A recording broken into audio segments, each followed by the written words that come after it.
పిల్లలు మీకు ఇప్పుడు నేను టీం వర్క్ గురించి చెప్తాను. సింగిల్గా కంటే ఒక్కరిగా చేయడం కంటే సమిష్టిగా అంటే టీం వర్క్గా చేయడం వల్ల మనం ఏదైనా సాధించగలం అనే దాని గురించి ఇప్పుడు మీకు డెమో చూపిస్తున్నాను.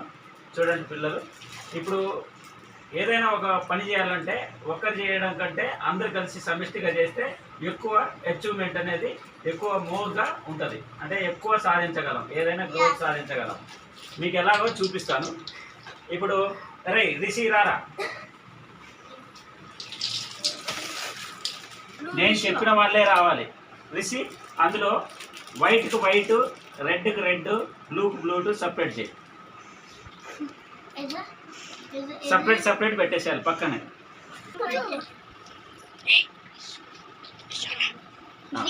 ఓకే ఓకే ఇప్పుడు ఆపరేసి ఇప్పుడు ఒక్కడిగా చేసినప్పుడు ఎంత టైం పట్టింది మనకి? ఈ సపరేట్ చేసేటప్పుడు 2 minutes పట్టింది, ఎక్కువ టైం తీసుకుంది. ఇప్పుడు మనం ఒక రిషి మాత్రమే చేసినప్పుడు ఏమైంది, టైం తీసుకుంది, చేయలేకపోయాడు, అలాగే కన్ఫ్యూజ్ అయ్యాడు.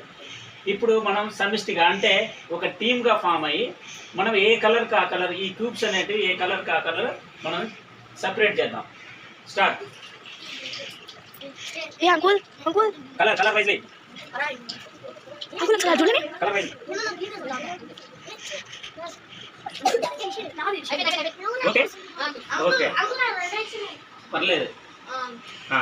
ఇప్పుడు అర్థమైందా?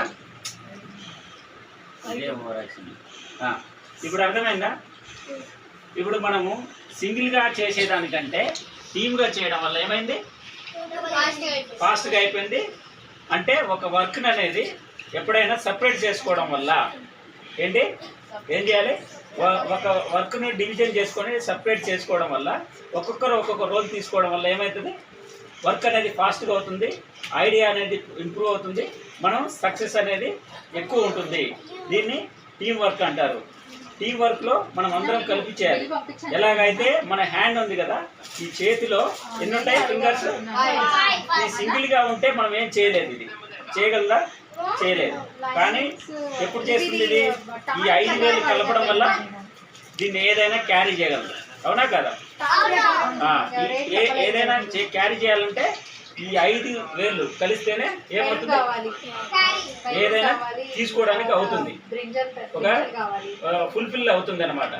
అలాగే మనం అందరం ఒక్కొక్కరిగా ఇండివిజువల్గా కంటే ఏదైనా వర్క్ కలిసి కట్టుగా టీం వర్క్గా చేస్తే మనం తొందరగా ఎక్కువ పురోగతి, ఎక్కువ సక్సెస్ అనేది మనం సాధిస్తాం.